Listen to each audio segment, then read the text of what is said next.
Shalom, selamat malam, saudara-saudara sekalian. Hmm, Malam ini malam yang spesial. Ya, saya bisa katakan spesial karena biasanya kita membahas pengajaran daripada Alkitab, pengajaran Tuhan Yesus terutama. Tapi pada saat ini kita akan membahas tentang Tuhan sendiri, ya, tentang Tuhan sendiri, ya. Karena Trinitas adalah core atau uh, ajaran inti kekristenan secara umum. Ya, saya boleh katakan ajaran inti kekristenan secara umum. Dan Trinitas itu adalah membahas tentang Tuhan sendiri. Uh, Terima kasih kepada Ibu Meti yang sudah mendoakan tadi. Ya, biarlah Roh Kudus bisa membimbing Saudara Reinhard, saya sendiri, supaya bisa berkata-kata sesuai dengan firman Tuhan. Ya, ada Roh Kudus dan ditutup tadi di dalam nama Yesus, Tuhan dan Juru Selamat kami. Ada Roh Kudus, ada Yesus. Ya, dan ini merupakan bagian dari Trinitas. Ya, secara umum dipandang oleh kekristenan. Ya, dan malam ini kita akan membahas tentang Tuhan sendiri. Dan ini untuk menjawab pertanyaan daripada saudara kita yang ada di grup kita bersama, saudara Lukman. Dan jutaan, bukan bahkan mungkin miliaran orang Islam di luar sana ya.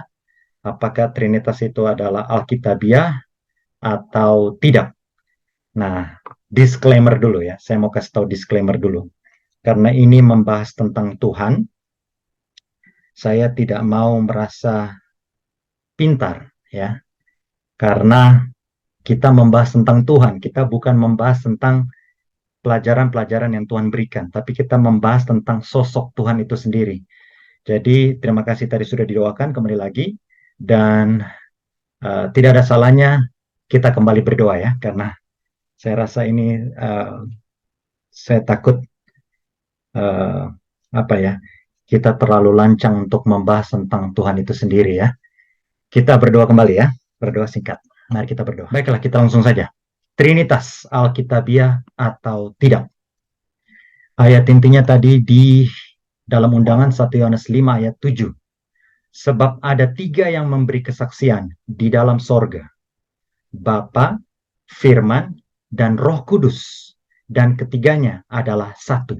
Ayat pamungkas ya, yang dipakai oleh banyak orang Kristen untuk menerangkan kepada banyak orang Muslim terutama yang mendinai ya, Tritunggal atau Trinitas. Ya, kita lanjut. Nah, untuk Saudara Lukman yang tadi saya lihat ada di sini dan juga nanti banyak orang Muslim yang akan nonton video ini, ya kita harus tahu dulu bahwa dalam Ulangan 6 ayat 4, Shema Israel atau syahadatnya orang Israel, dengarlah hai orang Israel, Adonai itu Tuhan kita, Adonai itu Esa. Nah, dari bahasa sebenarnya itu YHWH, tapi orang Israel bilangnya Adonai karena nama Tuhan terlalu kudus. Jadi Shema Yisrael, Adonai Eloheinu, Adonai Echad. Adonai itu Tuhan kita, Adonai itu Esa. Diganti dengan kata Adonai. Bahasa aslinya sebenarnya YHWH ya. Jadi cuma satu Tuhan ya. Kita percaya Tuhan Abraham, Ishak, Yakub cuma ada satu.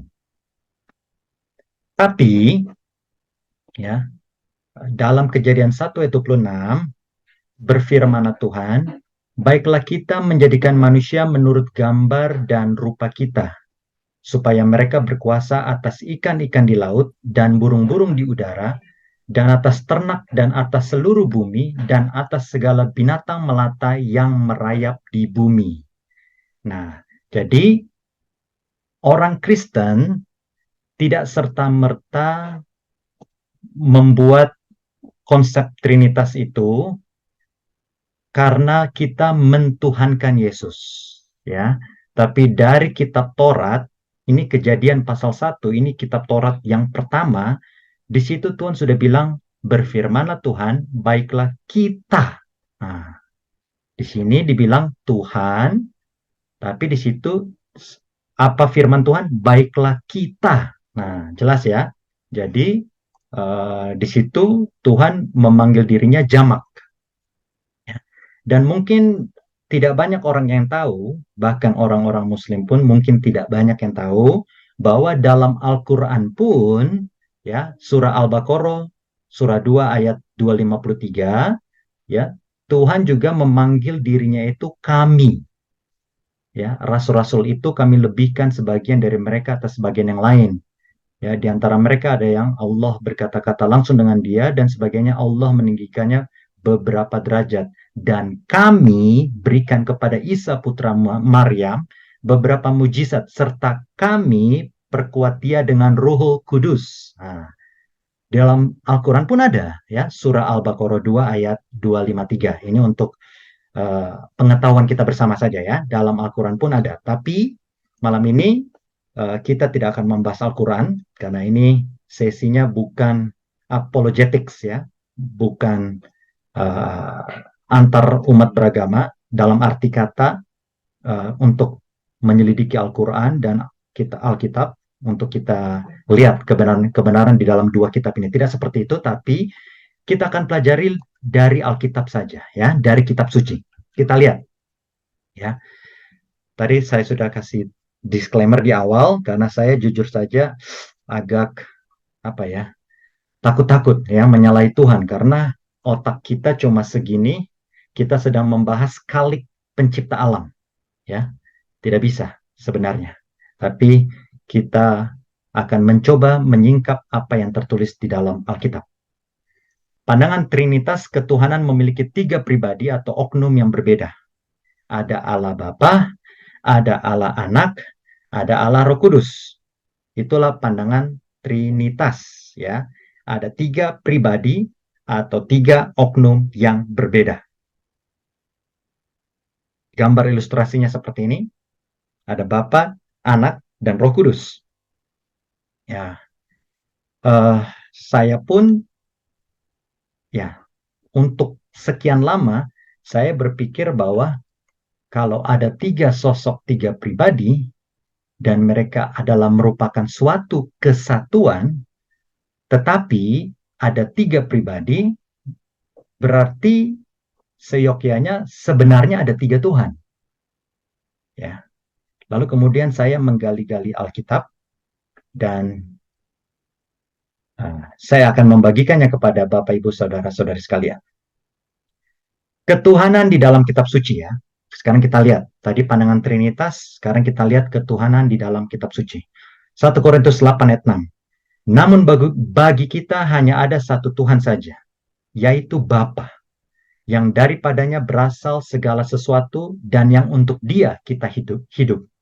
Dan satu Tuhan saja, yaitu Yesus Kristus, yang olehnya segala sesuatu telah dijadikan dan yang karena Dia kita hidup. Nah, ini dari Perjanjian Baru, kalau seandainya Tuhannya huruf besar, ini dari Theos, ya. Dan kalau seandainya Tuhannya huruf kecil, dari Kurios, bahasa Kurios, ya. Kalau di Perjanjian Lama ada Elohim, ya. Elohim itu juga, atau YHWH itu Tuhan, ya. Jadi, supaya kita familiar dulu, kalau saya tulis Tuhan huruf besar semua, ini artinya Bapa. Kalau Tuhannya T-nya besar, U-nya kecil itu kurios, itu Tuhan, yaitu Yesus Kristus ya, supaya kita familiar ya. Hanya ada satu Tuhan Bapa dan satu Tuhan saja, Yesus Kristus ya. Kita lanjut. Ketuhanan dalam kitab suci, Yohanes 17 ayat 1 sampai 3. Semoga kita semua benar-benar memperhatikan ya. Nanti ada sesi diskusi, kita bisa saling mengisi. Demikianlah kata Yesus, lalu ia menengadah ke langit dan berkata, Bapa, telah tiba saatnya. Permuliakanlah anakmu, supaya anakmu mempermuliakan engkau.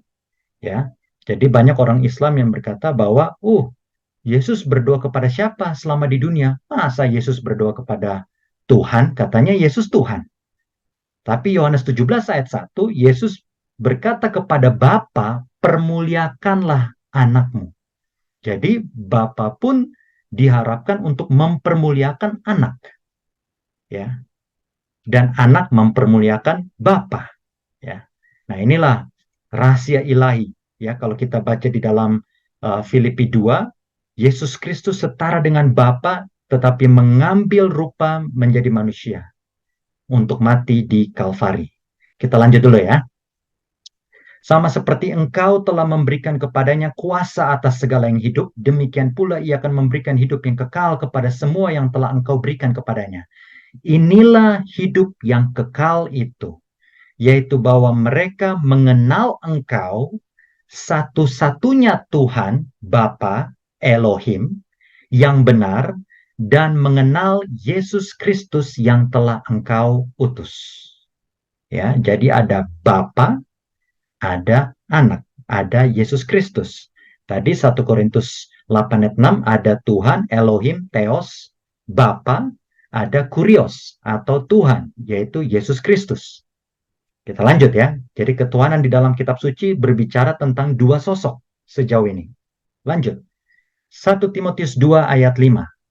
Kembali, ketuhanan dalam kitab suci. Tadi dibilang hidup kekal itu mengenal Bapa, ingat, dan mengenal Yesus Kristus, dua sosok.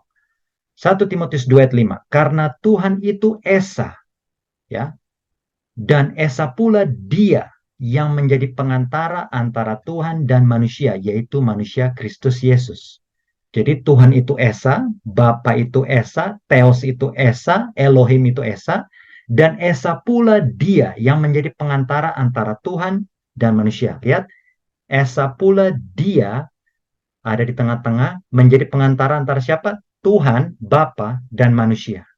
Jadi ada dua sosok, yaitu Tuhan, Bapa yang Esa, dan Dia yang menjadi pengantara, yaitu Tuhan Yesus, Yesus Kristus, ya. Kita masih berbicara tentang ketuhanan di dalam kitab suci. Nah, sekarang kita lihat bagaimana para rasul memberi pujian dan hormat. Ya. Roma 1 ayat 7. Kepada kamu sekalian yang tinggal di Roma yang dikasihi Tuhan, yang dipanggil dan dijadikan orang-orang kudus, kasih karunia menyertai kamu dan damai sejahtera dari Tuhan, Bapa kita, ya, dan dari Tuhan Yesus Kristus. Tuhan Bapa kita, kembali, Theos, Elohim, dan dari Tuhan Yesus Kristus, Kurios, Yesus Kristus.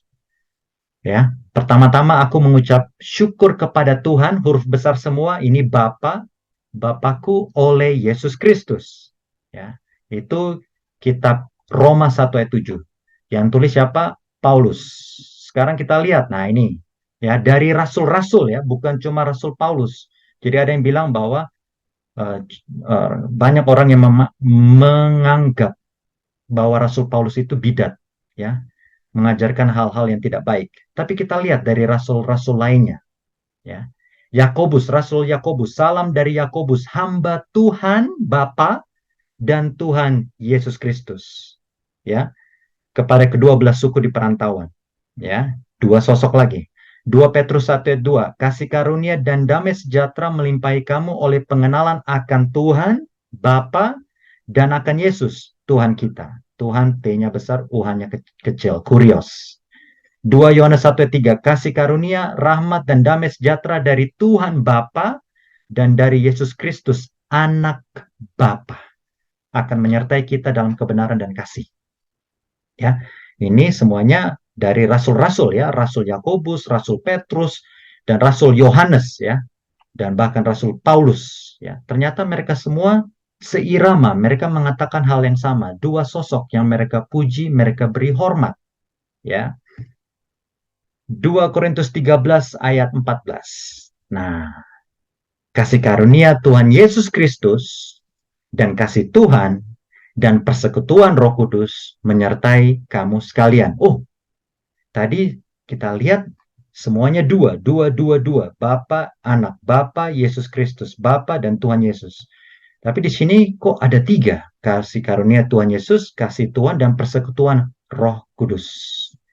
Nah, Filipi 2 ayat 1 menjelaskan, karena dalam Kristus ada nasihat, ada penghiburan kasih, ada persekutuan roh, ada kasih mesra dan belas kasihan. Kata yang sama dipakai dalam Filipi 2 ayat 1. Dan catatan teks dalam NIV Study Bible, persekutuan roh itu adalah persekutuan di antara orang-orang percaya yang dihasilkan oleh roh yang mendiami mereka masing-masing.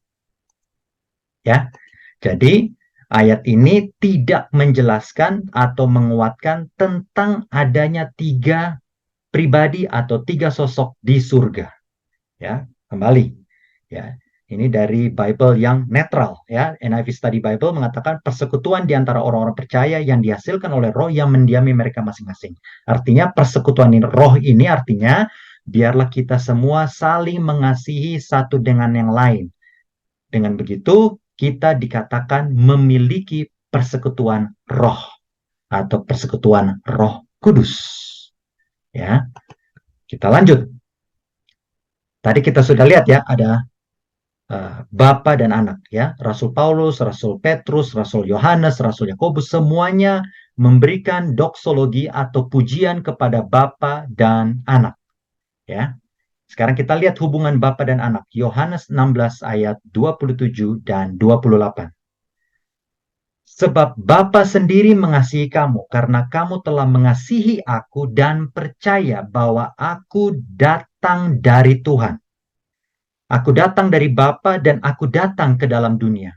Aku meninggalkan dunia pula dan pergi kepada Bapa. Perkataan Tuhan Yesus. Nah, kata yang lebih tepat sebenarnya bukan aku datang dari Tuhan. Seakan-akan Yesus datang dari surga semata. Bukan. Ini bahasa aslinya. Yohanes 16 ayat 27. Dari kata, kita lihat di bawah ini, came forth.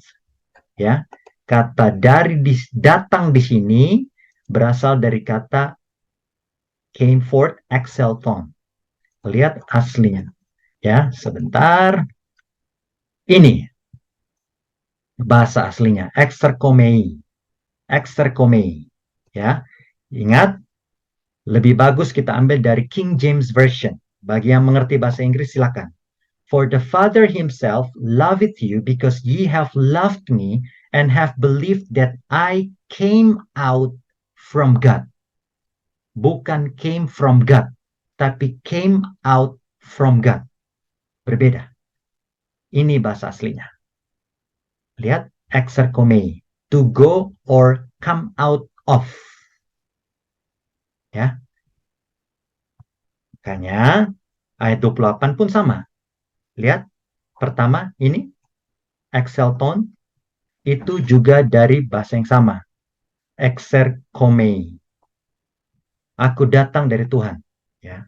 Jadi ingat, Yohanes 16 ayat 27 dan 28, ya, itu bahasa aslinya, ya jelas ya, bahasa aslinya exerkomei, artinya to come out. Ya. Jadi King James Version lebih tepat. I came out from God. Aku keluar, datang keluar dari Tuhan. Inilah bahasa terjemahan yang lebih tepat. Aku datang keluar dari Tuhan. Ya, berdasarkan bahasa aslinya. Kita lihat hubungan Bapa dan anak lebih jauh. Amsal 8 ayat 23 sampai 25. Sudah pada zaman purbakala aku dibentuk, pada mula pertama sebelum bumi ada. Sebelum air samudera raya ada, aku telah lahir. Sebelum ada sumber-sumber yang syarat dengan air. Sebelum gunung-gunung tertanam dan lebih dahulu daripada bukit-bukit, aku telah lahir. Nah, komentator Alkitab semuanya sepakat. Ini bukan cuma sekedar hikmat, tetapi ini juga membahas tentang anak, yaitu hubungan Bapa dengan anak, ya, yaitu Yesus Kristus. Ya, kita lanjut dulu ya, supaya kita lihat bukti-bukti yang lain. Nah ini, Yohanes 3 ayat 16. Karena begitu besar kasih Tuhan akan dunia ini, sehingga ia telah mengaruniakan anaknya yang tunggal, supaya setiap orang yang percaya kepadanya tidak binasa, melainkan beroleh hidup yang kekal.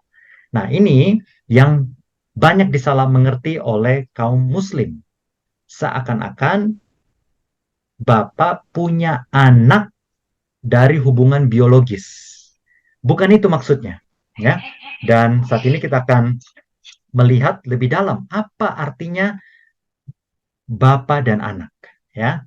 Tadi kita sudah lihat di sini ayat Amsal 8 ayat 24-25 dikatakan aku lahir dari Bapa. Dan Yohanes 16 ayat 27 dan 28 aku keluar dari Bapa. Lebih lanjut, Amsal 30 ayat 4. Nah ini, ya. Jadi Bapa dan anak itu bukan konsep baru di dalam perjanjian baru, ya. Di Perjanjian Lama, konsep Bapa dan Anak dalam arti Tuhan itu sudah ada. Amsal 30 ayat 4. Siapakah yang naik ke sorga lalu turun? Siapakah yang telah mengumpulkan angin dalam genggamannya?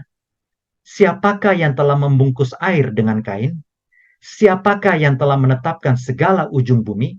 Ini semuanya, Bapak Ibu saudara-saudara sekalian, ini tentang Tuhan. Ya. Amsal 30 ayat 4 ini tentang Tuhan.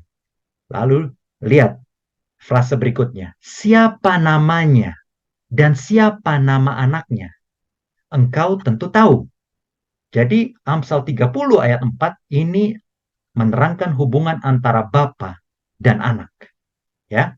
Dan kita akan pelajari lebih dalam lagi. Ya. Masih hubungan Bapa dan anak. Lihat. Pada mulanya adalah firman. Firman itu bersama-sama dengan Tuhan dan firman itu adalah Tuhan. Theos. Ia pada mulanya bersama-sama dengan Tuhan. Segala sesuatu dijadikan oleh Dia dan tanpa Dia tidak ada satupun yang telah jadi dari segala yang telah dijadikan. Bapak Ibu saudara-saudara sekalian, terutama ada saudara saya juga, sahabat saya orang Muslim, dan nanti mungkin ada banyak orang Muslim yang menonton video ini. Di sini hubungan Bapa dan anak itu bukan dari biologis. Sesungguhnya Yohanes 1 ayat 1 sampai 3 menerangkan bahwa anak itu adalah firman Tuhan yang ada di dalam sosok Bapa itu sendiri. Dan ayat 3 dikatakan tidak ada suatu pun yang telah jadi dari segala yang telah dijadikan. Kalau kita kembali ke Kejadian pasal 1, Tuhan menciptakan langit dan bumi, laut dan segala isinya hanya dengan firman-Nya. Dan firman itulah Tuhan Yesus. Makanya di Yohanes pasal 1 ayat di bawah-bawahnya seterusnya dikatakan firman itu menjadi manusia. Dia datang kepada milik kepunyaannya, tetapi orang-orang yang Dia sudah ciptakan tidak mengenal Dia. Itulah Tuhan Yesus. Jadi Tuhan Yesus bukanlah manusia yang dijadikan Tuhan, tetapi firman yang sudah mengambil rupa menjadi manusia. Ya, dua hal yang berbeda. Makanya saya pernah berdiskusi dengan teman saya seorang Muslim. Saya katakan manusia tidak mungkin bisa menjadi Tuhan. Saya katakan saya percaya sekali. Tapi apakah bisa Tuhan menjadi manusia? Bisa. Dan dalam hal ini apa yang keluar daripada sosok Bapa itulah firman. Ya. Jadi kembali ya, kita refer kepada ayat-ayat sebelumnya. Semua yang dikatakan aku keluar dari Tuhan, ini adalah firman Bapa sendiri, firman Tuhan sendiri. Dan itulah yang dipanggil dengan julukan anak. Amsal 8 ayat 23 sampai 25, aku telah lahir. Yohanes 3 ayat 16, Bapa mengaruniakan anaknya yang tunggal. Jadi Bapak Ibu saudara-saudara sekalian, pada saat firman itu keluar dari sosok Bapa, jangan samakan seperti kita semua manusia biasa. Pada saat spirit atau roh saya diangkat atau diambil oleh Tuhan, maka saya dalam keadaan mati. Ya. Tidak mungkin seseorang bisa hidup hanya dengan raganya tanpa ruah, tanpa roh yang bisa menghidupkannya. Berbeda halnya dengan Tuhan, Bapa kita di surga. Itulah sebabnya saya mengikuti perdebatan ya antara apologet Kristen ya dengan seorang Muslim pada saat Abraham ya berbicara dengan Tuhan, lalu Tuhan menurunkan api dari Tuhan yang di surga. Lalu Muslim itu katakan, apakah itu bisa omnipresent? Apologet Kristen tersebut katakan tidak bisa. Saya bilang bisa. Kenapa tidak bisa? Jangan samakan kita, diri kita manusia fana ini, pada saat roh kita diambil, kita akan mati. Bapa, bila mana rohnya keluar, dan itu terbukti Bapak, Ibu, saudara-saudara sekalian, ada banyak ayat. Bapa mengirimkan rohnya, bukan berarti Bapa itu mati. Karena Tuhan tidak bisa mati, dan sesungguhnya Tuhan itu adalah roh sendiri. Jadi kembali, anak atau Tuhan Yesus Kristus datang keluar daripada sosok Bapa itu sendiri. Itulah hubungan Bapa dan anak. Buktinya apa? Perhatikan baik-baik. Nah, ini yang sedang viral, dikutip oleh pendeta Erastus. Ya. Yesaya 43 ayat 11 dan 12. Ini yang sedang viral. Akulah Tuhan. Dibaca Yahweh, YHWH. Tuhan huruf besar semua. Dan tidak ada juru selamat selain daripadaku. Akulah yang memberitahukan, menyelamatkan, dan mengabarkan, dan bukannya Allah asing yang ada di antaramu. Kamulah saksi-saksiku, demikianlah firman Tuhan, dan akulah Elohim. Ini perkataan siapa? Bapa. Ya, Bapa bilang apa? Tidak ada juru selamat selain daripadaku, kata Bapa. Ya, sayangnya pendeta Erastus memisah-misahkan Bapa dengan firman, Bapa dengan anak. Padahal Bapa dengan anak itu pada dasarnya sama. Inilah salah satu buktinya. Yesaya 43 ayat 11 dan 12, Bapa katakan tidak ada juru selamat selain daripadaku. Tetapi buktinya Lukas 2 ayat 11, dan semua orang Kristen tahu, hari ini telah lahir bagimu juru selamat, yaitu Kristus, Tuhan di kota Daud. Filipi 3:20, karena kewargaan kita ada di dalam sorga, dan dari situ juga kita menantikan Tuhan Yesus Kristus sebagai apa? Juru selamat. 1 Yohanes 4 ayat 14, dan kami telah melihat dan bersaksi bahwa Bapa kembali telah mengutus anaknya menjadi juru selamat dunia. Jadi Bapak Ibu saudara-saudara sekalian, jangan pisahkan Bapa dan anak. Di perjanjian lama jelas dikatakan, Bapa katakan tidak ada juru selamat selain daripadaku. Dan di dalam banyak ayat di perjanjian baru, ternyata juru selamat itu adalah siapa? Tuhan Yesus Kristus. Dan sesungguhnya seperti Yohanes 1 ayat 1 sampai 3 dan bahkan seterusnya, pada mulanya adalah firman, firman itu bersama-sama dengan Bapa, dan firman itu adalah Tuhan sendiri. Tidak bisa dipisahkan karena Yesus adalah firman daripada Bapa atau Tuhan sendiri. Ya, bedanya firman itu mengambil rupa menjadi manusia. Tapi kembali, pada saat ada sosok atau roh keluar daripada Bapa, jangan disamakan dengan manusia. Ya, karena Tuhan tidak bisa mati. Tuhan omnipresent, di mana-mana bisa hadir. Lanjut, bukti Bapa dan Anak pada dasarnya sama.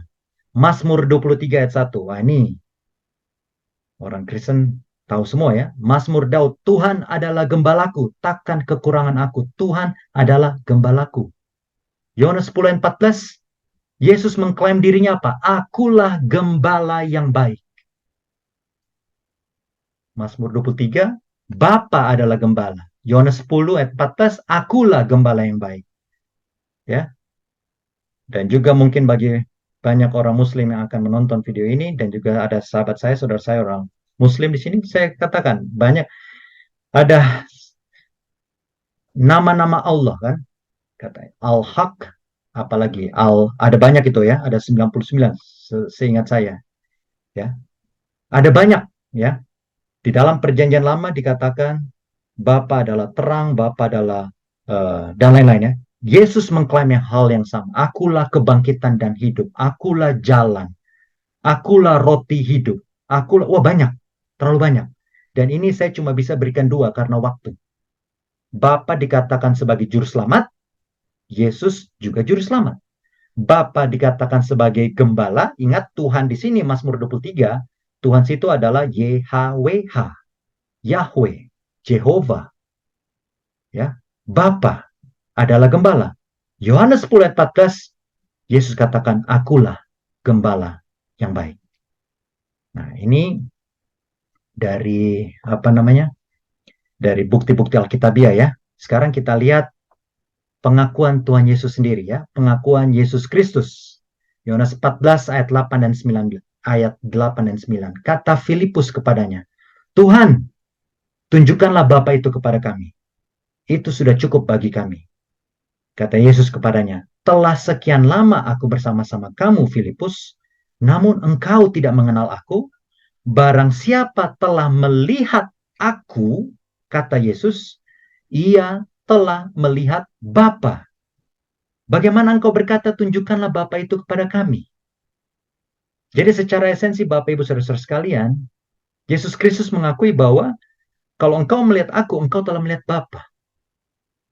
Karena Yesus Kristus seperti yang kita sudah pelajari tadi adalah firman dari Bapa sendiri, tapi firman itu sudah mengambil wujud menjadi manusia. Ya. Pengakuan Yesus Kristus yang lain, lihat Yohanes 10 ayat 30 sampai 33. Nah, ini penting. Aku dan Bapa adalah satu, sama. Lalu lihat, orang-orang Yahudi ambil batu untuk melempari Yesus. Ya, perhatikan ini, terutama teman-teman, saudara-saudari, orang Muslim. Jadi bukan zaman sekarang aja.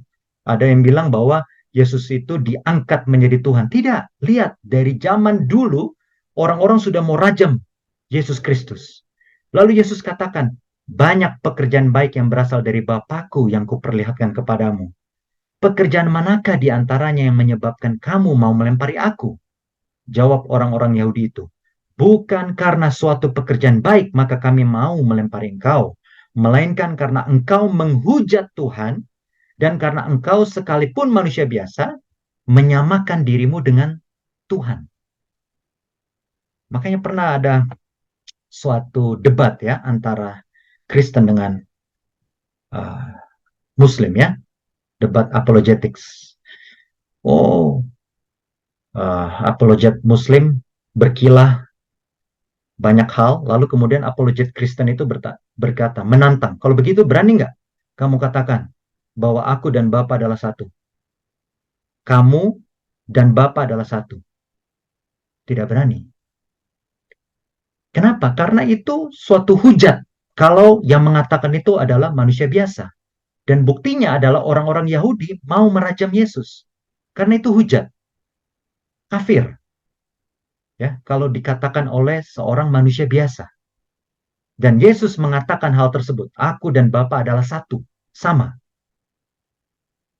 Ya. Jadi banyak orang yang berkilah, oh itu karena nabi, oh itu karena uh, apa nabi Tuhan, ya pengikut Tuhan. Artinya apa yang dikatakan itu kata-katanya sama dari yang di atas. Ya silakan berkilah seperti itu, tapi tidak mungkin seseorang berani berkata aku dan Tuhan Bapa adalah satu. Ya. Tapi Yesus mengatakan hal tersebut. Jadi Yesus mengakui bahwa dia dan Bapa adalah satu. Bagaimana dengan Roh Kudus? Nah, ya, karena Trinitas ada Roh Kudus. Ya, tadi kita sudah pelajari ya, Bapa, Anak, kita sudah pelajari hubungannya. Sekarang bagaimana dengan Roh Kudus? 2 Timotius 1 ayat 14. Peliharalah harta yang indah yang telah dipercayakannya kepada kita oleh Roh Kudus yang diam di dalam kita. Lihat, ya, kita lihat di dalam kitab Yohanes, Yohanes 14, ya, ada banyak yang mengatakan bahwa Roh Kudus diam di dalam kita. Coba kita lihat Roma 8 ayat 9. Tetapi kamu tidak hidup dalam daging, melainkan dalam roh, jika memang roh Tuhan. Ya, ini roh Tuhan, ya, bukan sekedar Roh Kudus lagi, tapi roh Tuhan, roh Bapa diam di dalam kamu. Lalu lanjutannya, tetapi jika orang tidak memiliki roh Kristus, ia bukan milik Kristus. Jadi ada roh Kudus, ada roh Bapa, roh Tuhan, ada roh Kristus, dan semuanya diam di dalam kita. Artinya, semuanya sama saja. Belum lagi Galatia 2 ayat 20. Namun aku hidup, bukan lagi aku yang hidup, melainkan Kristus yang hidup dalam aku. Jadi jangan kita pisah-pisahkan Roh Kudus itu sendiri, Yesus Kristus itu sendiri. Di dalam kitab Yohanes ada dikatakan bahwa fungsi Roh Kudus adalah menginsafkan kita. Tapi dalam Wahyu 3 ayat 19 dan 20 dikatakan Yesus mengetuk pintu hati kita. Bila mana ada yang membukakan, aku akan masuk dan makan bersama dia dan dia di dalam aku. Artinya Bapak Ibu saudari sekalian, dengan pemikiran saya yang fana ini, yang terbatas ini, saya tidak mau berpikir terlalu pintar untuk mendalami keilahian atau ketuhanan, tapi saya tidak mau membedakan antara Roh Kudus, Roh Bapa, dan Roh Kristus. Dan Roma 8 ayat 9 mencatat bahwa Roh Bapa diam di dalam kamu, juga Roh Kristus diam di dalam kamu. Dan 2 Timotius 1 ayat 14, Roh Kudus diam di dalam kita. Sama. Ya. Nah, lalu bagaimana dengan Matius 28 ayat 19 dan 20? Ya, nanti ada sesi diskusi, kita bisa saling bertanya, saling menambahkan ya. Baptislah mereka dalam nama Bapa dan Anak dan Roh Kudus. Ya, kita lihat bahasa aslinya ini ya. Nih, kalau kita bisa lihat in the name onoma. Lihat, onoma artinya apa? A name, sebuah nama. Artinya Bapak Ibu, ya, walaupun ada tiga, sepertinya ada tiga sosok, Bapa, Anak, Roh Kudus, tapi mereka memiliki satu singular, nama, bukan nama-nama, tapi nama. Ya, artinya mereka merupakan satu kesatuan. Ya, jadi saya pribadi tidak melihat ini adalah tiga sosok yang berbeda. Apalagi ayat 20 jelas. Aku menyertai kamu senantiasa sampai kepada akhir zaman. Tuhan Yesus sudah naik ke atas surga, tapi Tuhan Yesus menyertai kita sepanjang zaman. Artinya, saya percaya dan nanti akan kita buktikan bahwa Roh Kudus itu adalah Roh Kristus sendiri. Kita akan buktikan lebih dalam, ya.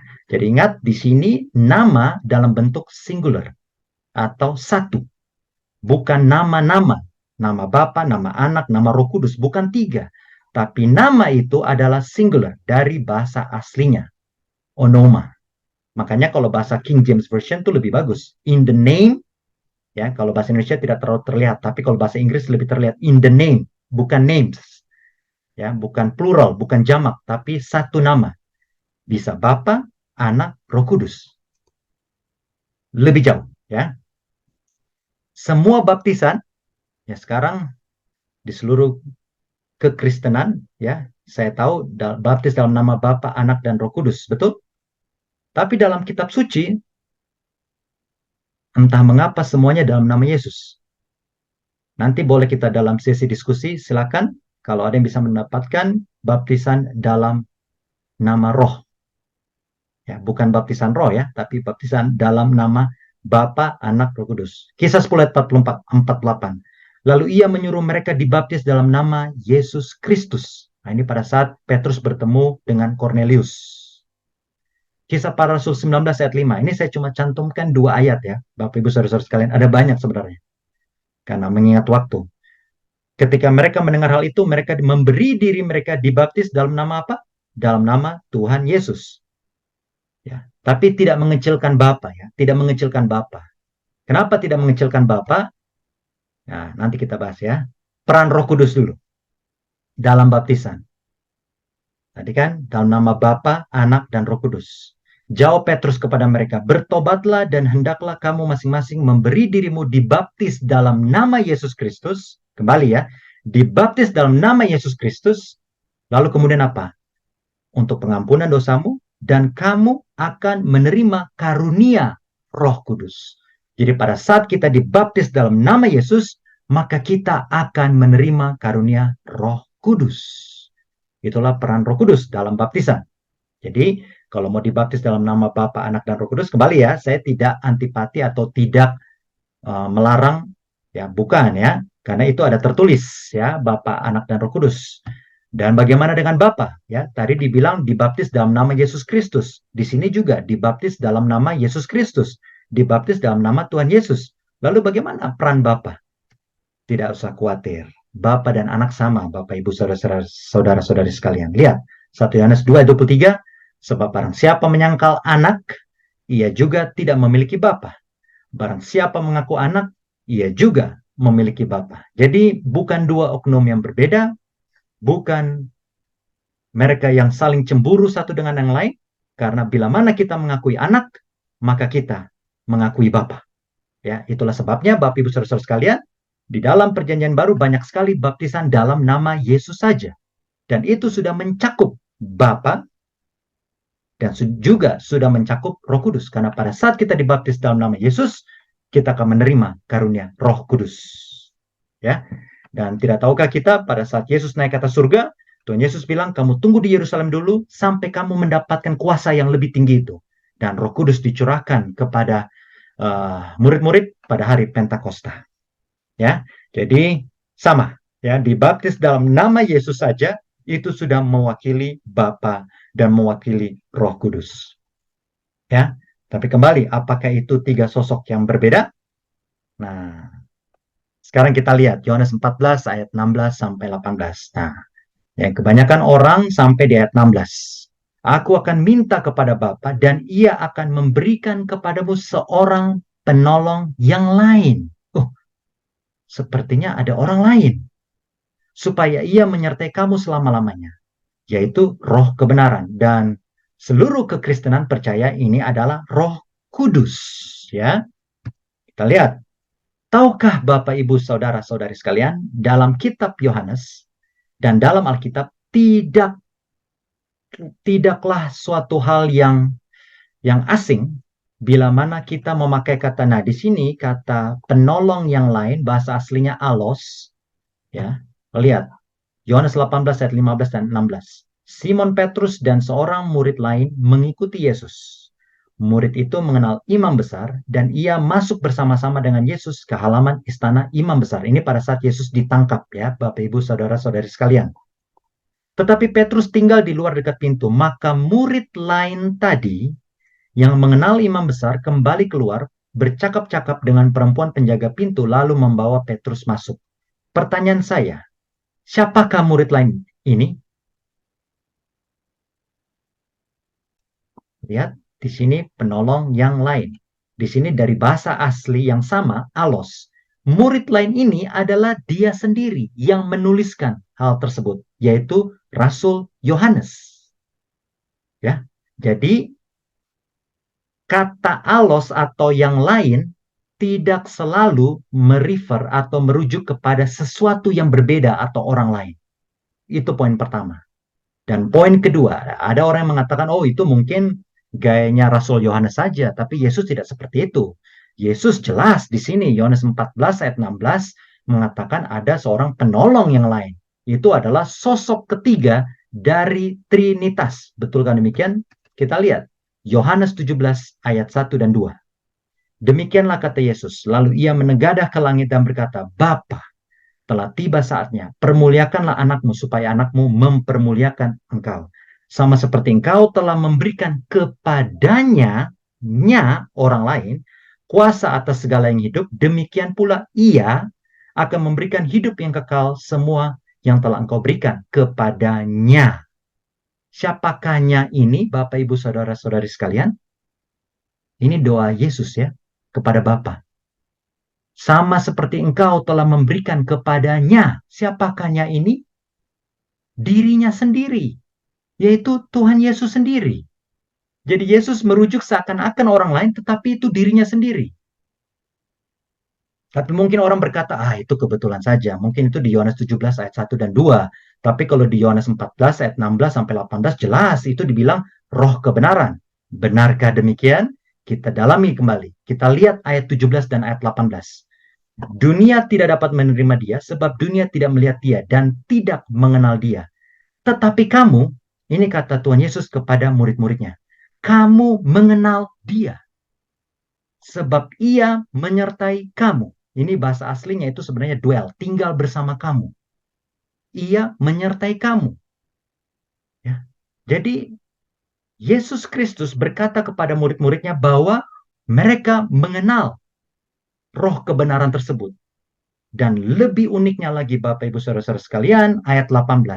Aku tidak akan meninggalkan kamu sebagai yatim piatu atau terombang-ambing, comfortless bahasa Inggrisnya, tidak ada harapan.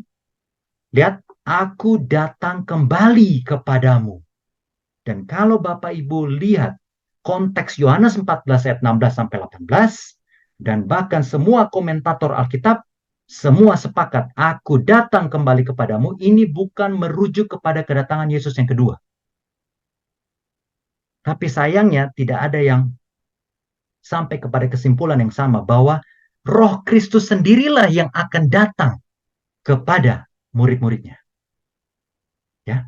Semua sepakat bahwa aku datang kembali kepadamu. Ini bukan merujuk kepada kedatangan Yesus yang kedua kali. Karena ini Yesus berkata, aku akan kembali kepadamu, kepada murid-muridnya. Tapi semuanya sayangnya tidak mendapatkan kesimpulan yang sama, bahwa Yesus Kristus sendirilah yang akan datang. Buktinya apa? Lihat nih. Perhatikan Bapak Ibu, Galatia 4 ayat 6. Dan karena kamu adalah anak, kita semua adalah anak, maka Tuhan, Bapa, telah menyuruh roh anaknya. Roh siapa anaknya? Roh Kristus. Ke dalam hati kita yang berseru, ya Aba, ya Bapa. Jadi roh anaknya, roh Kristus, lihat Yohanes 14 ayat 18. Aku datang kembali kepadamu. Jadi jangan kita pisah-pisahkan. Kristus sendiri yang akan datang. Makanya Galatia 2:20, bukan aku yang hidup, tapi Kristus hidup di dalam aku, kata Rasul Paulus. Wahyu 3:19 dan 20, Kristus mengetuk pintu hatimu. Tapi di dalam kitab Yohanes, Roh Kuduslah yang menginsafkan. Sama, karena itu adalah roh anaknya. Lebih lanjut. Ya, 1 Yohanes 5 ayat 7. Ingat Bapak Ibu Saudara-saudara sekalian, terlalu banyak ayat yang bisa saya tunjukkan, tetapi karena waktu, ya, jadi saya cuma kasih ayat-ayat yang sangat penting, ya. 1 Yohanes 5 ayat 7. Nah, ini di ayat inti kita tadi. Ada 3 yang memberi kesaksian dalam sorga, Bapa, Firman, dan Roh Kudus, dan ketiganya adalah satu. Wah, ini telak. Berarti ada 3 oknum, 3 kepribadian. Itulah Trinitas, Tritunggal. Hanya saja Bapak Ibu Saudara-saudara sekalian, kita harus konsekuen. Footnote dari Alkitab Netral NIV. Saudara kalau yang punya NIV silakan lihat. Di situ ada catatan kaki. Tidak ditemukan di manuskrip Yunani manapun sebelum abad ke-16. Jadi ada tambahan. Ya. Dan inilah yang juga diserang oleh orang Muslim, ya, yang mengatakan bahwa Alkitab itu sudah dirubah. Nah, kita akan bahas di kesempatan berikut, ya. Kita sudah jadwalkan, nanti akan kita bahas Alkitab, kitab suci manakah yang bisa kita pegang. Tapi itu akan melebar kemana-mana. Kita bahas 1 Yohanes 5 ayat 7 dulu. Ini salah satu Bible commentators, Albert Barnes, ya, terkenal dalam membahas tentang Perjanjian Lama, Perjanjian Baru, dan dalam hal yang netral. Beliau adalah seorang Kristen. Dikatakan, yang bisa bahasa Inggris dilihat di atas, tapi di sini sudah saya terjemahkan. Tidak ada bagian dari Perjanjian Baru yang telah menimbulkan begitu banyak diskusi sehubungan dengan keasliannya seperti ini. Seperti ini apa? 1 Yohanes 5 ayat 7. Anggapan pentingnya ayat ini dalam kaitannya dengan doktrin Tritunggal telah berkontribusi pada hal ini. Jadi, beliau mengakui bahwa karena berhubungan dengan doktrin Tritunggal, maka ayat ini dikatakan sangat penting. Tetapi, beliau, Albert Barnes, dengan jujur mengatakan bahwa dari seluruh ayat Perjanjian Baru, yang paling kontroversial tentang keasliannya adalah 1 Yohanes 5 ayat 7. Lebih jauh. Nah, ini saya sudah terjemahkan, ya. Kita bisa lihat Google sendiri, ya. Albert Barnes, Notes on the Bible, salah satu Bible commentators yang terkenal. Alasannya, pertama, itu hilang dalam semua naskah Yunani sebelumnya. Karena tidak ditemukan dalam naskah Yunani yang ditulis sebelum abad ke-16.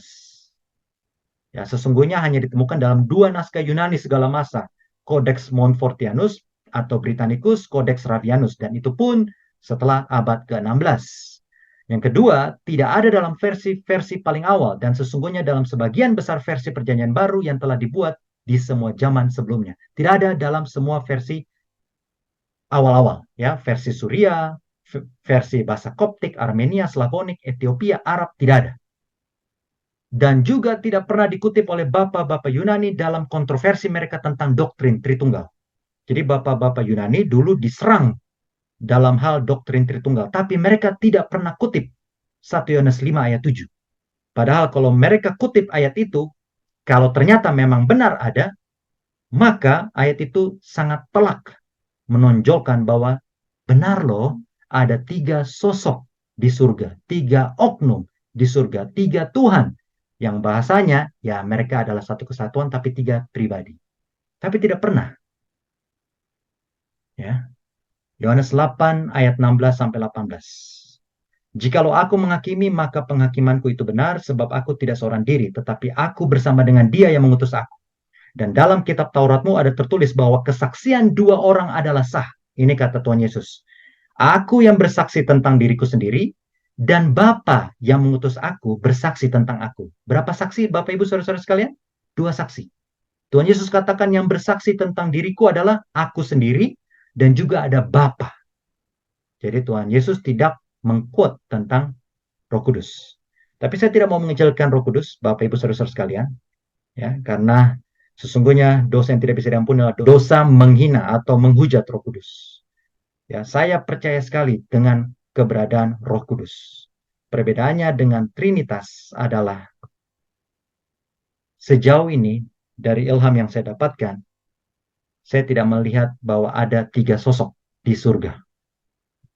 Sosok di surga itu seperti yang saya pelajari dalam kitab Daniel dan di kitab Wahyu.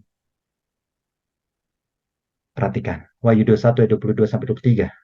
Aku tidak melihat bait suci di dalamnya. Tuhan yang Maha Kuasa, Bapa adalah bait sucinya. Demikian juga anak domba.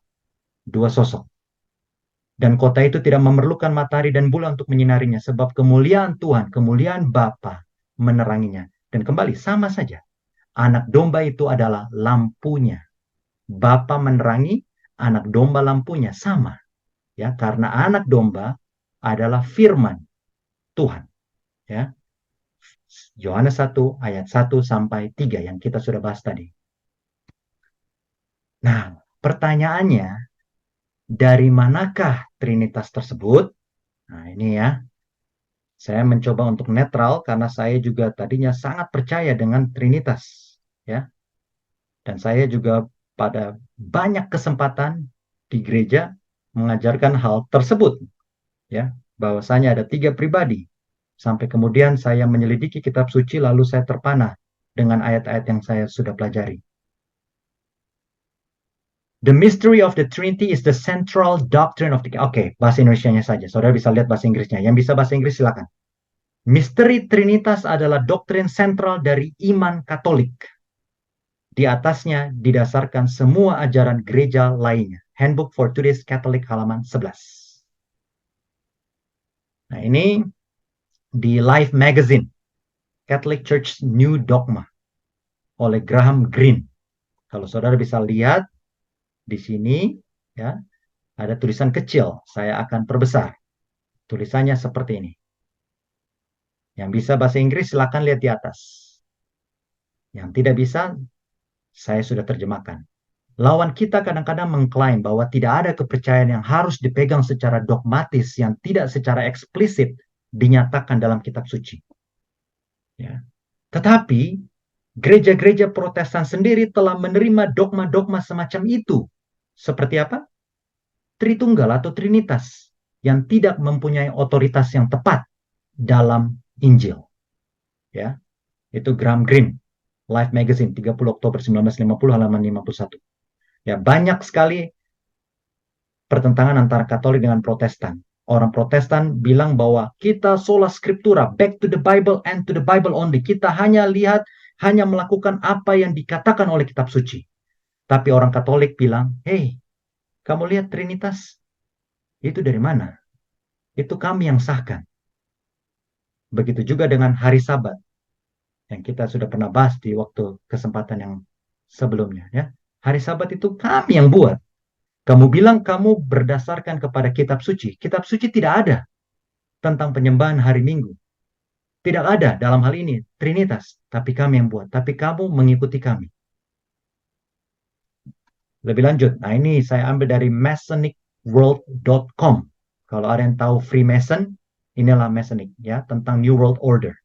Mereka yang berdiri di belakang tatanan dunia baru. Masonic Trinity and Way of the Cross. Saudara bisa cari di Google, ya. Dan inilah yang terdapat di dalamnya. No doctrine is more fundamental or more emphasized in Freemasonry than that of the Trinity. Tidak ada doktrin yang lebih fundamental, lebih penting, lebih ditekankan dalam Freemason, ya. Ya, yang tidak tahu, silakan cari Freemason itu apa. Ya, dan mereka katakan doktrin yang terpenting apa? Trinitas. Tidak ada yang lebih penting daripada itu. Ya. Jadi, Bapak Ibu Saudara-saudara sekalian, demikianlah saya sudah presentasikan tentang Trinitas. Ya, saya sudah katakan dari awal disclaimer bahwa ini sesuai dengan apa ya perjalanan hidup saya pelajari. Saya pun dulunya ya saya sudah mengajar banyak kali ya tentang Trinitas, sosok tiga pribadi sampai saya bertanya-tanya, benarkah sampai di surga nanti saya akan sembah tahta Bapa, ada juga tahta Anak, ada juga tahta Roh Kudus? Sedangkan di dalam kitab Daniel saya cuma lihat yang lanjut usianya dan anak domba, Wahyu pun seperti itu, ya, cuma ada dua sosok. Dan itu pun kalau kita dalami, itu merupakan suatu gambaran, tapi sosoknya ada dua. Saya tidak bisa bayangkan pada saat saya masuk surga, saya akan menyembah tiga oknum atau tiga pribadi yang berbeda. Ya, yang saya percaya, Tuhan Bapa, Bapa Abraham, Ishak, dan Yakub adalah Esa. Inilah yang saya percaya. Saya percaya Bapa, saya percaya Anak, saya percaya Roh Kudus, dan semua kita pun harus seperti itu, ya. Tetapi dalam esensinya, apakah mereka adalah tiga pribadi yang berbeda? Itu yang saya tidak dapatkan di dalam Alkitab. Karena kembali Bapak Ibu Saudara-saudara sekalian, dikatakan Roh Kuduslah yang menginsafkan kita, tapi dikatakan Yesuslah yang mengetuk pintu hati. Berarti sama saja. Tadi juga kita sudah lihat Galatia 4 dan 6, Roh Bapa, Roh Anak, dan Roh Kudus sama. 1 Korintus dan banyak ayat lainnya. Demikianlah yang saya sudah sampaikan. Kita sampai ke dalam ruang diskusi, kita saling mengisi, dan kalau ada pertanyaan, ada insight juga, silakan ya. Kita masuk ke dalam ruang diskusi. Silakan. Brother Malam, Hartanto. Brother. Ya, silakan, Brother. Saya cuma mau tanya doang. Berarti, Brother itu kita mengakui bahwa Allah itu Trinitas adalah satu, betul ya? Tapi berarti Brother Ray bilang berarti Allah Bapa itu dan Allah Anak dan Allah Roh Kudus itu adalah satu bukan tiga kepribadian, tapi satu kepribadi, bukan tiga personal berarti ya, satu Ya, satu personal berarti. yang tadi yang kita udah bahas sebenarnya pada dasarnya satu, Brother Hartanto, tapi kemudian sesuai dengan firman-firman tadi di dalam kitab Amsal, kitab Yohanes yang pengakuan Yesus sendiri, aku keluar daripada Bapa. Jadi firmannya itu, firman daripada Bapa mengambil rupa menjadi manusia. Jadi seakan-akan jadi ada seperti dua oknum. Tapi yang tadi saya bilang bahwa kalau kita manusia, roh kita diambil, kita mati. Tapi Tuhan tidak bisa dianggap sama seperti manusia. Jadi ya itulah yang saya bisa sampaikan tentang Bapa dan Anak. Kalau tentang Roh Kudus, yaitu bahwa ya tadi ya dalam kitab Galatia 4 ayat 6, Wahyu 3 ayat 19-20 dikatakan bahwa Roh Kudus itu menginsafkan manusia, tapi dikatakan juga Yesus juga menginsafkan manusia, dan dikatakan Bapa mengirim Roh Anaknya, Roh Kristus, ya. Jadi saya percaya bahwa Roh Kudus itu ada, tapi itu bukan pribadi yang berbeda. Ya, bukan tiga. Jadi tiga tahta yang berbeda di dalam kerajaan surga nanti. Itu saya tidak dapat dalam Alkitab, Brother Ratanto. Berarti Bapa di surga itu pada saat berbicara yang kita baca dengan Kejadian 18 itu dengan Yesus, apakah dia berkomunikasi itu bukankah memang menjadi satu kesatuan? Yang saya pahami mungkin agak sedikit berbeda ya, brother. Apakah mereka itu berkomunikasi mempunyai satu karakter masing-masing atau mereka menjadi satu karakter kesatuan? Kalau saya melihat dari Alkitab pada saat mereka berdiskusi untuk mengirimkan sesuatu atau berbicara itu memang mereka mempunyai satu pemikiran, tetapi karakternya itu antara Bapa dan Kristus itu saling eh, mempunyai hubungan yang sangat erat gitu loh, brother. Saya cuma mau memahami aja yang tadi brother Ray mau coba sampaikan itu seperti apa supaya saya mau tahu pandangannya itu. Agak-agak tadi saya agak kurang jelas. Terima kasih. Terima kasih, Brother Hartanto. Jadi, tadi yang dikatakan ya dalam Yohanes 10 ayat 30 kan, Yesus katakan, Aku dan Bapa adalah satu. Eh, Yohanes 14 ayat 8 dan 9, pada saat Filipus tanya, tunjukkan Bapa. Ya. Lalu Yesus katakan, kalau engkau sudah melihat aku, engkau sudah melihat Bapa. Jadi saya percaya, Brother Tanto, bahwa Bapa dan Anak itu, walaupun ya, karena kita percaya bahwa yang mengambil rupa menjadi manusia adalah Sang Firman, bukan Bapa sendiri, ya kan? Tetapi perbedaannya adalah eh, kita mengkotak-kotakkan Tuhan, seakan-akan bila mana firman-Nya keluar dari dirinya, ya seperti yang terkutip dalam kitab Amsal, aku keluar dari dirinya, kitab Yohanes juga, aku keluar dari Bapa, ya, come forward, keluar dari Bapa. Kita menganggap bahwa eh, tidak bisa itu terjadi. Padahal itu cuma berlaku kepada manusia, makhluk fana. Kalau saya diambil roh saya, mati. Tapi kalau Bapa keluar daripada dirinya firman-Nya, ya. Dan dalam Kejadian 1 kan Tuhan menciptakan dunia ini, Bapa menciptakan dunia ini dengan firman. Tanpa firman tidak ada sesuatu yang jadi, yang tidak ada sesuatu yang sudah dijadikan bisa jadi. Keluar dari mulutnya, firmannya. Nah, di dalam perjanjian baru, firman itu yang keluar dari dirinya mengambil rupa menjadi manusia. Jadi, saya pribadi tidak melihat perbedaan antara Bapa dengan firman. Itu yang saya lihat. Betul, brother. Tapi pada saat keluar jadinya seperti dua oknum yang berbeda. Nah, itu loh, Betul. Brother Maksud Hartanto. maksud saya kan kalau kita seperti saya melihat contoh ya di 2 Kolose 5 Rasul Paulus itu berdiskusi dengan jemaat di Kolose. Mereka bilang aku tidak badanku tidak ada di sana tapi spiritku ada di sana. Spiritku ada di sana. Berarti kan kita menerjemahkan itu sebagai tulisan lah, firman Tuhan kan yang ditulis oleh Rasul Paulus. Itu menjadi dua, tapi kan kalau Allah Bapa di surga itu kepribadian itu spirit itu menjadi terpisah, betul ya, brother ya? Karena firman Bagaimana? itu keluar dari Bapa, Ya, firman ya, itu keluar dari betul, Bapa di surga betul, betul. dan dia menjadi terpisah, betul kan? Nah, kalau Rasul Paulus kan kayak kita nih, kita menulis surat atau mengteks seseorang, kita memisahkan diri kita dari tulisan itu, padahal tulisan itu sebelumnya berasal dari diri kita, betul kan? Kurang lebih gambarnya seperti itu, brother ya. Yang saya tangkap gitu kan. Oleh karena itu, kalau saya melihat kita menjadi gambar dan serupa seperti Allah, memang sih seperti misalnya mind, body, and soul. Kita ada ada tiga, tetapi satu in one unit seperti itu kan, brother. Nah, yang uniknya Trinitas ini adalah saya melihat seperti manusia, soul-nya sama mind-nya itu bisa berkomunikasi, brother. Eh, Kayak Bapak di surga dengan anaknya itu kan berkomunikasi tuh. Dia berkomunikasi kan. Berarti kan punya dua karakter yang unik tuh, yang sama-sama Allah, tapi dia bisa berkomunikasi. Ya, Betul gak, bro? ya. Terima kasih, Brother Tanto. Atau boleh ada, silakan ada yang mau coba, Iya, iya. silakan sebelum saya coba menjawab, Brother Hartanto, ada kira-kira masukan atau tambahan? Itu pertanyaan bagus sekali ya. Apakah sepertinya ada dua pribadi yang berbeda atau bagaimana? Atau bahkan tiga ya, Trinitas itu ada tiga. Silakan, ada Bapak Ibu saudara-saudara sekalian. Saudara Tanto, jadi ya karena belum ada ya, nanti kalau ada silakan ya langsung langsung apa interupsi saja, langsung masuk saja tidak apa-apa ya karena kita juga diskusi sekarang. Jadi saya berpikir, Brother Tanto, bahwa kalau sederhananya begini, Brother Tanto. Nah, inilah perjalanan saya kenapa mulai menyelidiki lebih dalam tentang hal Trinitas ini. Bisakah kita semua bayangkan pada saat kita masuk surga nanti, kita akan menyembah tiga pribadi yang berbeda.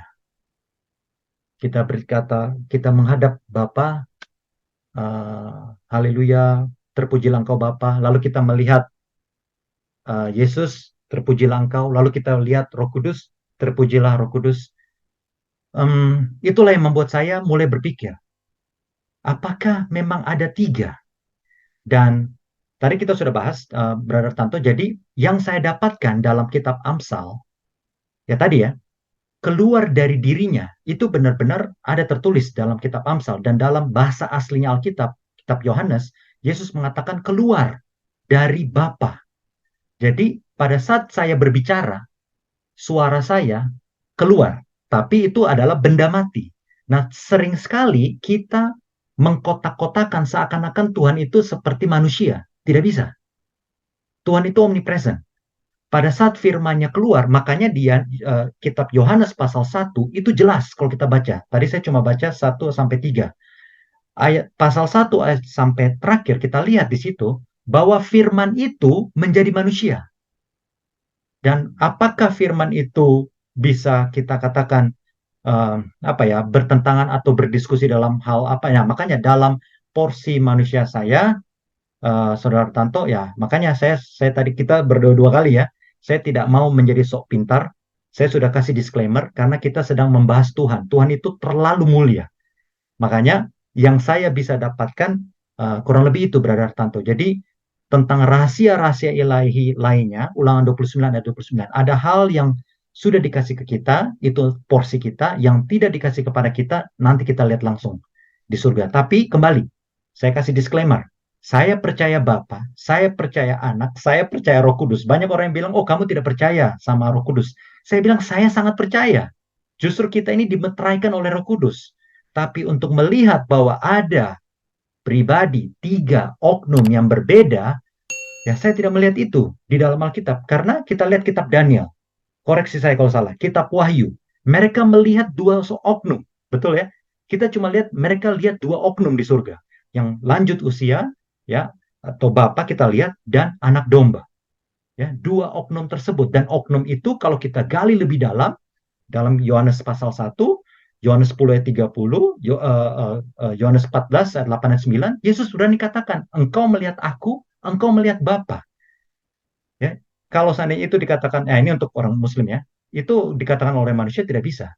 Jadi kembali, kami tidak mentuhankan manusia. Ya, ini ada teman kita, saudara kita, saudara Lukman ya, tidak.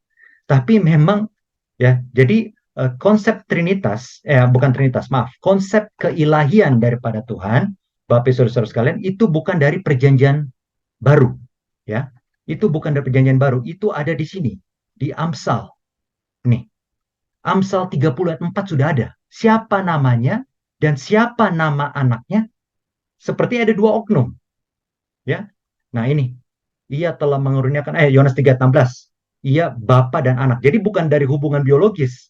Aku telah lahir.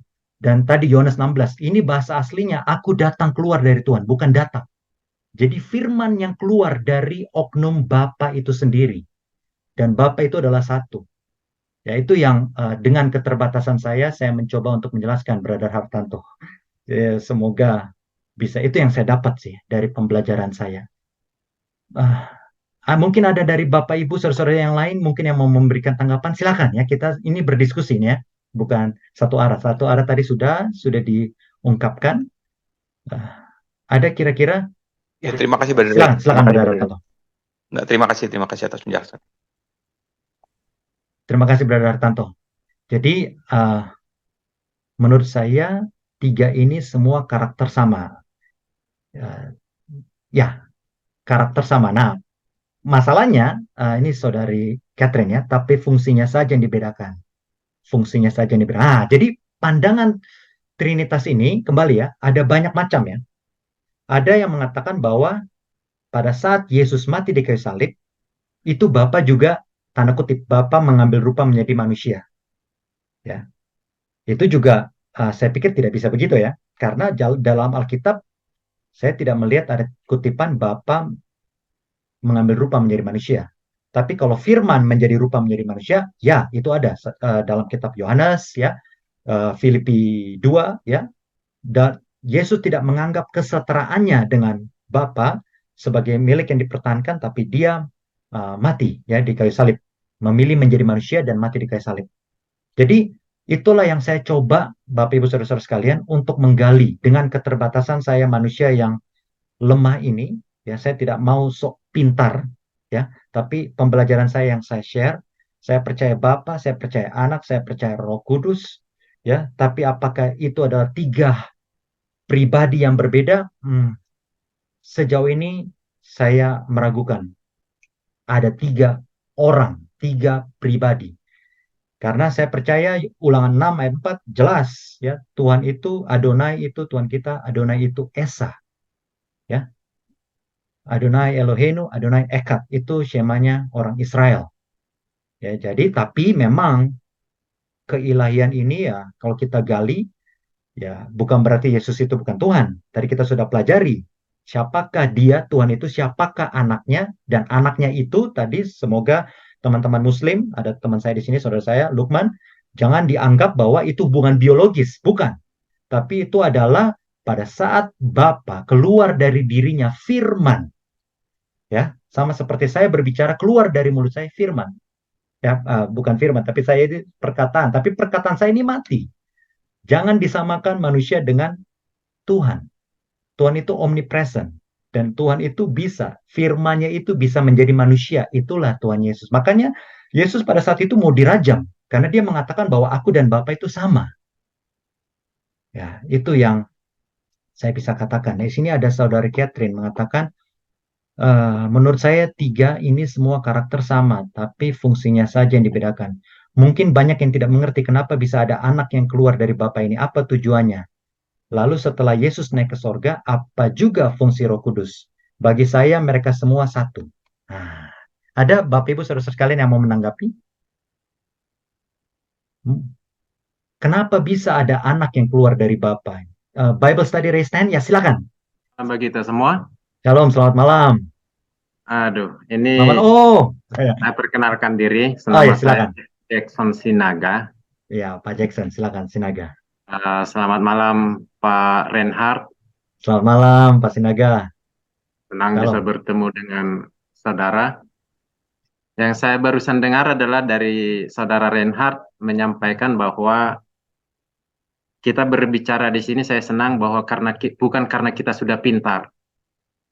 Saya setuju kalau kita berbicara dan menyampaikan itu ada tertulis.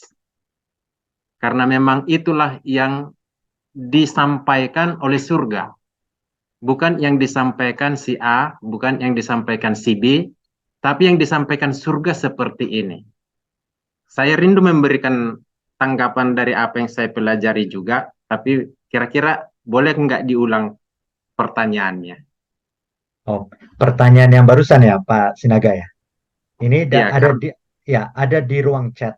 Di ruang chat okay. dibilang, mungkin banyak yang tidak mengerti karena tadi saya sudah kutip di dalam kitab Amsal bahwa anak keluar dari Bapa. Ya, kitab Yohanes juga mengatakan bahwa Yesus berfirman bahwa dia keluar dari Bapa. Ya kan? Lalu dikatakan di sini, jadi konsep Bapa dan anak karena di sini juga ada eh, sahabat kita orang Muslim ya. Jadi bukan dalam hubungan biologis, tapi itu Betul. adalah suatu gambaran firman. Karena Yesus itu adalah firman, ya. Dengan kata lain juga anak. Nah, dikatakan apa tujuannya? Kenapa ada anak? Lalu setelah Yesus naik ke sorga, apa fungsi Roh Kudus? Nah, ini pertanyaan dari saudari Catherine, setahu saya ya, Pak Sinaga, silakan. Baik, saya mencoba menyampaikan apa yang saya sudah dapatkan dari apa yang saya selidiki. Kita bisa membahas Trinitas, tapi yang kita bahas di sini adalah Alkitab, bukan Trinitas. Karena sesuai dengan Alkitab, di Kejadian 1 ayat 26 memang ada kita. Berfirmanlah Allah, mari kita menjadikan manusia sesuai dengan gambar dan rupa kita. Kalau kita mendengar kata kita di sana, nah, benarkan bahwa Tuhan itu lebih dari satu? Nah, maka tadi saya sempat melihat share screen. Saya sangat takjub dengan ayat itu ketika saya menemukan pertama sekali ayat itu. Waktu SMP, waktu SMA, saya sudah sering membaca Amsal dari Amsal 1 sampai habis. Karena Amsal itu kata-kata yang bijak ya, kata-kata hikmat ya. Tapi saya tidak mendeteksi Amsal 30 ayat 4 tadi. Tapi ketika saya belajar tentang topik ini, Saya takjub. Karena inilah yang memberikan jawaban siapa kita yang ada dalam Kejadian 1 ayat 26. Saya yakin bahwa kita dalam Kejadian 1 ayat 26 hanya terdiri dari dua oknum, yaitu Bapa dan anaknya.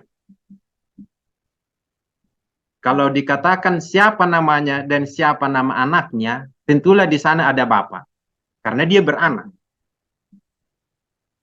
Nah, maka seperti tadi, kenapa ada anak? Terus siapa Roh Kudus? Ini pelajaran yang sangat panjang dan harus sistematis sebenarnya kita ikuti. Tapi karena ini dalam diskusi yang saya spontanitas ini ya. Jadi ketika Allah Bapa menjadikan semua dunia ini sesuai dengan Kejadian 1, Bapa dan anaklah yang berperan di sana. Tapi sayangnya manusia jatuh dalam dosa. Ketika manusia jatuh dalam dosa, Allah sebagai Bapa yang sangat kudus tidak bisa bersamaan dengan dosa. Dosa tidak memampukan lagi makhluk yang ada di dunia ini untuk berhubungan dengan Bapa. Anak pun tidak bisa datang sendiri dengan keadaan tanpa harus menjelma menjadi manusia. Maka ada waktunya Tuhan sudah tetapkan supaya manusia itu selamat. Anak yang di dalam Kejadian 1 ayat 26 dan Amsal 30 ayat 4 tadi, Bapa merelakan anaknya. Merelakan bagaimana? Merelakan mengambil rupa manusia. Supaya manusia bisa dijangkau lagi. Supaya manusia bisa diberitahukan apa yang seharusnya mereka lakukan. Maka lahirlah anak yang mencipta tadi di Kejadian 1 ayat 26, lahirlah dari Maria. Hanya 30 tahun bersama dengan manusia. Maka setelah lewat 30 tahun itu, what next? Selanjutnya apa nih? Yesus yang pencipta di Kejadian 1 ayat 26 itu yang sudah mengambil rupa manusia, dia sudah selesaikan janji korban untuk mengambil hukuman dosa akibat kejatuhan manusia itu. Dia harus melakukan sesuatu lagi. Belum bisa langsung udah selesai dosa, marilah kita angkat semua yang benar ke surga. Enggak langsung seperti itu. What next? Maka Yesus berjanji kepada murid-muridnya, memberitahukan what next-nya, apa yang selanjutnya. Apa yang selanjutnya? Aku harus kembali kepada Bapa. Aku harus dipermuliakan. Tetapi jangan takut. Aku tidak akan meninggalkan kamu yatim piatu. I will come again. Aku akan datang lagi. Tapi dunia tidak akan mengenalnya. Tapi kamu akan kenal dia. Itulah sang penghibur, Roh Kudus. Jadi Roh Kudus itu dikatakan tadi, aku akan datang lagi.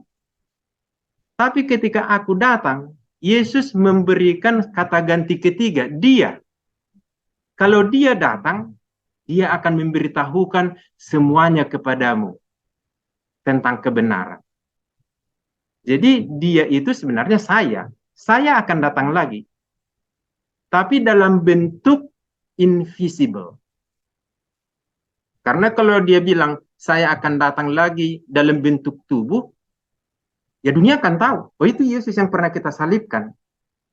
Tapi Yesus datang lagi memenuhi janji siapa penghibur itu adalah dirinya sendiri.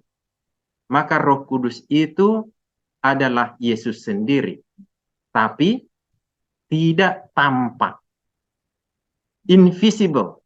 Hanya mata iman kita, mata rohani kita yang bisa melihat bahwa Yesus hadir di dalam hati kita. Banyak ayat yang bisa kita pastikan bahwa Roh Kudus itu adalah Yesus itu. Karena di Matius 28 ayat 19 sampai 20, dari ayat 17 apa dikatakan di sana? Aku akan menyertai kamu sampai akhir zaman. Jadi kalau bukan Yesus Roh Kudus itu, berarti bukan dia yang menyertai kita. Penghibur itu bisa menghibur kita yang dalam keadaan bersedih di dunia ini karena penuh dengan duka cita. Tentulah seorang yang sudah pernah mengalami apa yang kita alami. Kalau kita anggap Roh Kudus itu adalah pribadi yang lain, apakah dia pernah hidup seperti kita, merasakan apa yang kita hidupi lalui selama hidup kita? Tentu tidak. Tapi Yesus, dia sanggup menghibur kita karena dia sudah lalui semua kesedihan-kesedihan kita itu. Jadi, kenapa Paulus mengatakan bahwa Yesus tinggal di dalam dirinya dia? Bukan aku lagi yang hidup, tapi Kristus yang hidup di dalam aku. Itu membuktikan bahwa Roh Kudus itu adalah Kristus. Kapan Kristus hidup di dalam dirinya Petrus? Tentu setelah Yesus naik ke surga. Dan siapa yang hidup itu? Adalah Roh Kudus. Roh Kudus yang adalah Kristus. Jadi akan banyak sebenarnya ayat yang bisa kita lihat Bapa, Anak, dan Roh Kudus. Saya tidak menyangkal Roh Kudus. Saya sangat yakin. Dan itulah yang menghibur saya. Karena Yesus hidup di dalam diri saya. Dia bisa mengubahkan saya. Dia bisa membantu saya. Dan ketika dunia tidak tahu, tidak melihat dengan mata telanjang bahwa Kristus berjalan dengan aku yakin bahwa dia berjalan dengan aku. Mungkin ayat terakhir yang bisa kita lihat untuk meyakinkan kita siapa Roh Kudus, siapa Yesus. Mari kita lihat Wahyu 3 ayat 20. Lihat, aku berdiri di muka pintu dan mengetuk. Jikalau seorang membuka pintu, aku akan masuk. Siapakah yang masuk? Tentu Roh Kudus. Jadi siapa Roh Kudus? Kristus yang mengetuk pintu hati kita. Mungkin sekian dulu yang bisa saya sampaikan. Dengan senang hati mendengarkan topik ini. Mungkin kita bisa banyak lagi belajar pada waktu-waktu yang lain. Terima kasih. Terima kasih Pak Jackson Sinaga. Ya, terima kasih banyak. Jadi ayat-ayat yang tadi Bapak sampaikan, ya tadi kita sudah pelajari betul. Dan senang sekali ya, ternyata saya tidak sendiri. Ternyata Bapak juga memiliki pandangan yang sama dari pembelajaran kita semua. Tapi kembali, kita ini manusia biasa, ya punya keterbatasan. Dan dari apa yang kita pelajari, itulah juga yang membuat saya bertanya. Tadi saya sudah kutip juga ya, katanya Roh Kudus menginsafkan. Tetapi Wahyu 3, 19-20, Kristuslah yang mengetuk pintu hati kita ya. Ada banyak ya. Dikatakan, makanya saya melihat Bapa, Kristus, dan Roh Kudus itu jangan kita pisah-pisahkan ya. Dan memang dalam konsep ketuhanan itu, dari perjanjian lama itu dua oknum yang saya dapatkan ya. Dari kitab Amsal 30 dan lain-lainnya. Saya akan bacakan sebentar ya. Di sini dari saudara Lukman Hakim, Tuhan itu maha mengetahui. Bagaimana menjelaskan bahwa Yesus tidak mengetahui kapan hari kiamat? Matius 24 ayat 36. Hanya Bapa yang tahu. Oke, kita tampung dulu ya. Kata kita dalam Kejadian 1 ayat 26 adalah sejenis dengan royal we yang digunakan Raja Inggris dalam korespondensinya. Yang tidak berarti Raja Inggris itu ada dua, tetapi sebagai penghormatan terhadap diri sendiri. Nah, ini ya mungkin ada yang mau menanggapi, silakan. untuk yang bagaimana menjelaskan bahwa Yesus tidak mengetahui kapan hari kiamat. Mungkin kita akan buka topik baru ya, Saudara Lukman ya. Apakah Yesus benar Tuhan atau tidak? Ya, kita akan buka topik baru karena nanti akan melebar lagi ya. Tapi saat ini kita pelajari tentang Trinitas, bukan Trinitas. Soal Bapa dan Anak itu sudah ada dari lama ya. Tadi sudah dikutip ya di dalam Amsal. Ini sudah ada, Saudara Lukman ya. Jadi siapa namanya, siapa nama anaknya, dan di dalam perjanjian baru kita pelajari bahwa Yesus itu adalah anak. Tapi ada pertanyaan, kalau katanya Yesus adalah Tuhan juga, kenapa dia tidak mengetahui hari kiamat? Nah itu ya boleh, silakan kalau ada yang mau menanggapi sebelum saya menanggapi, atau nanti kita buka diskusi baru kali ya, Saudara Lukman ya, karena waktu juga ya. Eh, Saudara Hartanto, sepertinya open mic. Eh, Silakan, Saudara Brother Ray, Hartanto. Ya, mungkin ini kita mesti memperjelas mengenai kata ehad ya. Dalam Kejadian 1 ini ada sesuatu yang menarik karena ini yang menjadi perdebatan di antara orang Muslim juga mengenai kalau kata wi, ya kan, itu kan menjadi eh, Tuhan selalu bilang itu ehad itu satu. Tapi yang menjadi pertanyaan kan satu itu satu apa? Apakah seperti Kejadian 1 ayat 27 ketika Tuhan menciptakan manusia in his own image, di dalam image-nya dia, in the image of God he created him itu tapi male and female, ini dua him, tapi di dalam him itu male and female, dua dua yang berbeda. Ini jadi menjadi satu unik nih karena kata ehad ini juga menjadi perdebatan bahwa satu itu apakah satu personal atau satu unit. Contoh kayak Tuhan bilang kepada Yakub kan, Israel, aku mengganti namamu menjadi Israel. Pada saat itu Tuhan berbicara kepada Yakub, betul kan, brother? Tapi pada saat Tuhan berbicara kepada unit lain seperti aku akan menghukum Israel, dia membahas tentang nation. Jadi satu nation, which is ada pribadi memang kita bilang God itu kan one. Ya, kita percaya God itu one. Yang menjadi pertanyaan saya tidak mendinai itu. Yang menjadi pertanyaan, ketika Tuhan ditugaskan ke dunia itu untuk Tuhan Yesus Kristus ditugaskan ke dunia itu untuk menjadi rupa pada manusia, dia kan mengosongkan dirinya untuk mengambil rupa menjadi manusia di Filipi 2 dan disalibkan untuk menebus dosa kita dalam bentuk rupa manusia. Karena kita berdosa dalam bentuk manusia, ini yang jadi masalah kan. Jadi dosa itu dihapuskan dan ditanggalkan dengan dalam bentuk manusia. Dan pada saat Tuhan Yesus itu kembali kepada Bapa di surga, dia tidak kembali dalam bentuk roh, tapi dia kembali dalam bentuk tubuh. Betul ya, brother ya? Dan ya, Tuhan bilang, Allah Bapa di surga, tidak ada satu orang pun yang akan bisa melihat Allah Bapa di surga. Berarti Allah Bapa di surga itu tetap dalam bentuk spirit, tetapi Tuhan Yesus Kristus itu dalam bentuk roh.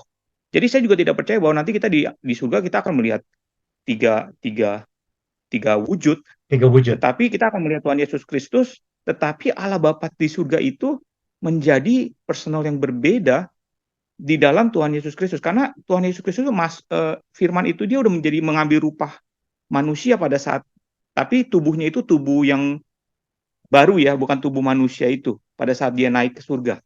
Itu sih yang saya pahami. Coba saya juga ingin mendalami lebih lanjut. Dan kalau kita bicara tentang Roh Kudus, pada saat Tuhan, memang itu Roh Tuhan, tetapi Tuhan meminta Allah Bapa di surga untuk mengirimkan dia, him. Him itu kan kita boleh katakan kita mengirimkan pribadi him. Yang which is juga saya juga banyak melihat ada beberapa firman Tuhan juga yang memisahkan separate tiga unit, tiga entity itu. Pada saat kita membaptiskan dalam nama Allah Bapa, Allah Putra, dan Allah Roh Kudus, tiga entity itu hadir secara bersamaan. Allah Bapa di surga berbicara dari langit, Roh Kudus turun dalam bentuk rupa merpati, dan Tuhan Yesus Kristus sendiri dalam wujud manusia, badinya, tubuhnya. Itu tiga entity yang bersamaan hadir pada saat itu. Jadi itu sih yang coba saya mau coba bersharing. Mungkin ehad itu bisa menjadi satu pembahasan yang unik karena Tuhan itu kan satu kepribadian yang unik. Memang Tuhan tidak bisa disamakan kepada kita, tapi kita mengambil gambar dan rupa seperti Tuhan. Jadi kita punya mind, body, and soul. Seperti Tuhan juga menjadi tiga unit yang berbeda, tapi dia satu unit, ehad.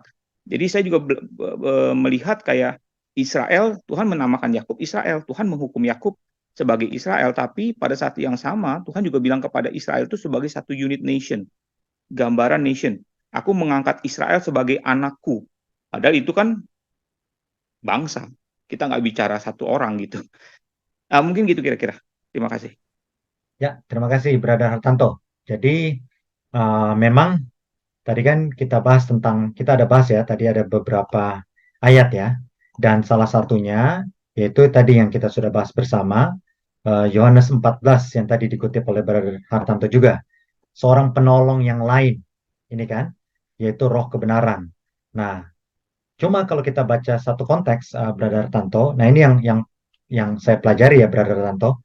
Di situ dikatakan bahwa kalau bahasa aslinya itu lebih bagus. Karena dikatakan, Yesus katakan, kamu kenal, roh kebenaran ini kamu kenal. Karena dia menyertai kamu. Sebenarnya dwell with you. Dia tinggal bersama kamu. Ya kan? Lalu dikatakan, aku tidak akan tinggalkan kamu. Aku akan datang kembali kepadamu. Dan semua komentator Alkitab tahu bahwa ini bukan membahas tentang kedatangan Yesus yang kedua kali. Yesus berjanji, aku akan datang kembali kepadamu. Makanya tadi yang kita sudah bahas, Wahyu 3 ayat 19 dan 20, yang Yesus mengetok pintu hati, nah itu adalah peran Roh Kudus menginsafkan. Jadi, ya itu dia. Nah makanya ini Galatia 4:6, Tuhan Bapa telah menyuruh roh anaknya, roh Kristus sendiri. Itu ada banyak sebenarnya, Brother Hartanto, ada banyak saya dapatkan. Tapi itu karena waktu ya, ini aja cukup panjang ya. Tapi intinya adalah, apakah Yesus pernah merujuk kepada seakan-akan orang lain tetapi dirinya sendiri? Pernah. Ini Yohanes 17 ayat 1 dan 2. Yesus bilang, dia orang lain. Engkau Bapa telah memberikan kepadanya. Nya ini padahal dirinya sendiri. Demikian pula ia akan memberikan hidup yang kekal. Ia ini padahal dirinya sendiri. Ini dia. Ini juga dirinya sendiri. Jadi itu yang saya dapatkan. Dan mengenai eka tadi menarik karena memang yaitu penjelasan saudara Lukman itu juga karena ada yang bertanya, karena di dalam Al-Quran pun kami, ya, tapi kita tidak bahas Al-Quran, tapi Kejadian 1 ayat 26 juga bilang kita. Dan memang terbukti dari zaman Perjanjian Lama selalu dikatakan bahwa ini dari, ya ini tadi yang mana, Amsal.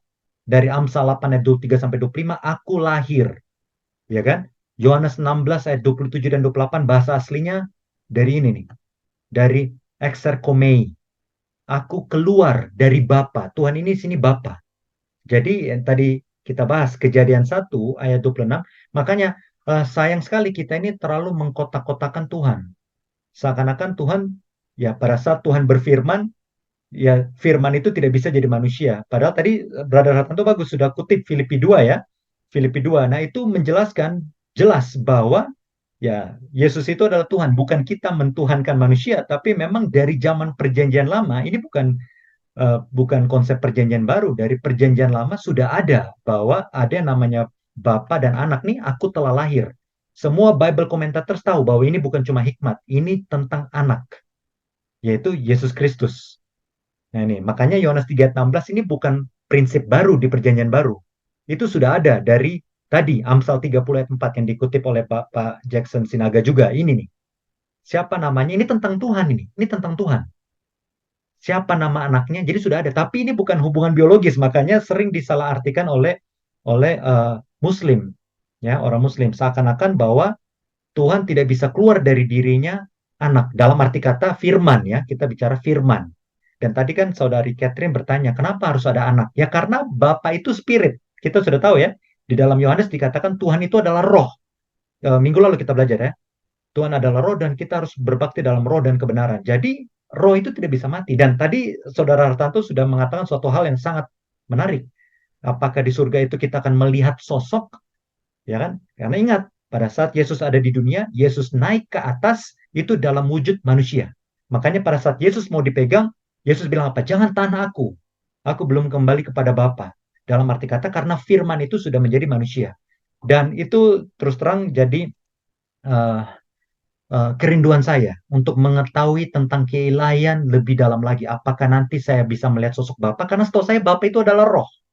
Atau saya cuma melihat sosok Tuhan Yesus. Tapi saya percaya bahwa ya roh itu kita tidak akan menyembah tiga pribadi yang berbeda. Bapa, Anak, Roh Kudus. Itu tidak ada. Di dalam kitab Daniel, dalam kitab Wahyu saya tidak melihat itu. Sosok itu cuma ada dua yang tadi dibilang yang kita sudah pelajari bersama. Ya. Eh, dan di sini ya Saudara Lukman itu jadi kita akan diskusikan bersama ya. Kita jadikan topik bersama nanti. Salah satu pertanyaan adalah, loh, katanya Yesus itu Tuhan, ya kan? Anak, oke lah anak. Tadi sudah dibahas kita sama-sama semua sudah bahas dari kitab Taurat sudah ada baiklah kita dan lain-lain. Kok dia tidak tahu hari kiamat? Nah, kita akan bahas bersama ya. Itu jadi bahan eh, diskusi kita berikutnya. Tapi kembali, Saudara Lukman, yang pertanyaan ini itu adalah sejenis royal we katanya. Raja Inggris selalu berbicara kita, kami, ya, sama seperti pembawa acara. Baiklah, kita akan mulai. Ini, kami bersyukur, padahal sebenarnya dirinya sendiri. Tapi kembali, Saudara Lukman, saya tidak bisa menghubungkan antara Tuhan, kita kotak-kotakan Tuhan dengan manusia. Tidak bisa, ya. Karena Tuhan itu omnipresent. Omnipresent itu artinya ya bisa dalam berbagai wujud kalau Tuhan mau. Jadi makanya kembali, apakah Tuhan bisa jadi manusia? Saya sudah tanya berapa orang Muslim dan semua menjawab bisa.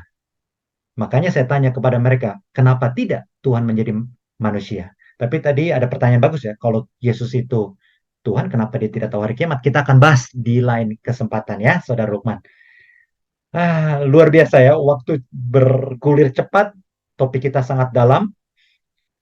Sepertinya harus kita sudahi ya. Nanti ada videonya, nanti akan kita share ya, supaya kita saling mendalami ya.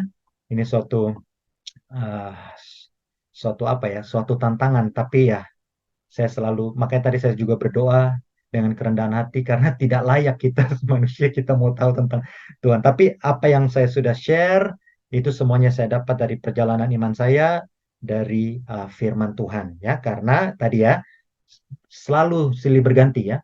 Dikatakan Bapa di dalam ya itu dikutip saudara-saudari sama pendeta Erastus ya yang lagi viral. Yahweh itu juru selamat, dibilang gitu kan. Tapi di dalam perjanjian baru, Yesuslah juru selamat. Itulah kalau kita kotak-kotakan seakan-akan berbeda-beda. Padahal Yohanes 10 ayat 30, Yesus katakan aku dan Bapa adalah satu. Dan sesungguhnya dari Amsal tadi kita lihat, dari Yohanes perkataan Yesus sendiri, aku keluar dari Bapa. Dan saya percaya itu adalah firman yang keluar. Dan firman itu, kalau saya bicara, yaitu hanyalah angin yang kosong, tidak ada artinya. Tapi kalau Tuhan yang bicara, itu adalah firman yang bisa menghidupkan orang. Dan kalau firman itu bisa menghidupkan orang, bisa memberi kuasa hidup bagi Adam dan Hawa, maka firman itu masa sih tidak bisa menjadi manusia? Nah itulah, itu yang saya percaya ya. Jadi seakan-akan ada jadi dua oknum, padahal itu sebenarnya satu kesatuan sendiri. Itu yang saya pelajari ya, dengan kerendahan hati, itulah yang saya pahami sampai sejauh ini. Bapak Ibu saudara-saudara sekalian, waktu sangat cepat berlalu. Kita akan sudahi ya. Kita punya diskusi kita pada malam ini. Dan ada yang mau didoakan kira-kira?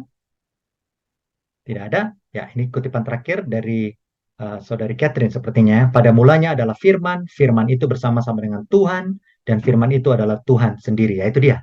Saya katakan ya, firman itu bersama-sama Tuhan, firman itu adalah Tuhan sendiri. Yang keluar dari dirinya adalah Tuhan sendiri. Jadi jangan kita kotak-kotakan. Roh saya diambil, saya mati. Tapi kalau Tuhan firman-Nya keluar dan firman itu menjadi manusia, Bapa itu tidak akan mati karena Bapa adalah roh dan roh itu tidak bisa mati. Ya, Elohim kita adalah pencipta kalik semesta alam, tidak akan mati, tidak bisa disamakan dengan manusia biasa. Oke, kita akan sudahi, kita akan sama-sama tunduk kepala dan kita akan berdoa.